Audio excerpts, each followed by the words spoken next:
22 વર્ષની દેશ સેવા બાદ સીઆરપીએફ જવાન દિનેશ કુમાર બારોટનું જનોડ ગામે ભવ્ય સ્વાગત કરવામાં આવ્યું.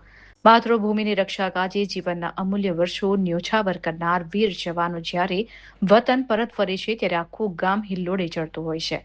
આવો જ એક ભાવુક અને ગૌરવવંતો નજારો બાલાસિનોર તાલુકાના જનોડ ગામ ખાતે જોવા મળ્યો હતો. ગામનું ગૌરવ એવા દિનેશકુમાર ફૂલચંદભાઈ બારોટ સીઆરપીએફમાં 22 વર્ષની યશસ્વી સેવા પૂર્ણ કરી નિવૃત્ત થઈ વતન પરત ફરતા ગ્રામજનો દ્વારા તેમનું ભવ્ય સ્વાગત કરવામાં આવ્યું હતું. ભવ્ય વિજય રેલી અને સન્માન સમારોહ યોજવામાં આવ્યો હતો.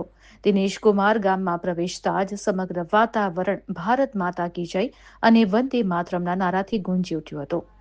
ગ્રામજનો અને યુવાનો દ્વારા તેમના માનમાં એક ભવ્ય સ્વાગત રેલીનું આયોજન કરવામાં આવ્યું હતું. ફૂલહાર અને અબીલ ગુલાલની છોડો વચ્ચે જવાનનું ભવ્ય સન્માન કરવામાં આવ્યું હતું. તો ગામના વડીલો અને યુવાનો માટે તેઓ એક પ્રેરણારૂપ વ્યક્તિત્વ બની રહ્યા છે. પડકારજનક વિસ્તારોમાં બજાવી પોતાની 22 વર્ષની ફરજ અને કારકિર્દી દરમિયાન દિનેશ કુમારે દેશના અનેક સંવેદનશીલ અને દુર્ગમ વિસ્તારોમાં ફરજ બજાવી અપ્રતિમ સાહસનો પરિચય આપ્યો છે. લખનૌ ખાતે 1 વર્ષની આકરી તાલીમ, જમ્મુ કાશ્મીરમાં 8 વર્ષ સુધી આતંકવાદ પ્રભાવિત વિસ્તારોમાં સુરક્ષા, તો ગઢચિરોલીમાં 5 વર્ષ નક્સલવાદ પ્રભાવિત ક્ષેત્રમાં ફરજ બજાવી. અરુણાચલ પ્રદેશમાં 4 વર્ષ પૂર્વોત્તર સરહદે સેવા બજાવી. ગુજરાતમાં 3 વર્ષ અને નવી દિલ્હીમાં 1 વર્ષ સીઆરપીએફ બટાલિયનમાં સેવા આપી.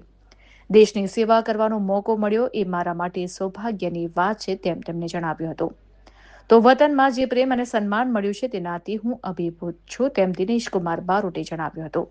જનોડ ગામના પનોતા પુત્રની આ નિવૃત્તિ સમયે ગ્રામજનોએ ગૌરવની લાગણી વ્યક્ત કરી હતી અને યુવાનોએ તેમનામાંથી દેશ સેવાની પ્રેરણા લીધી હતી.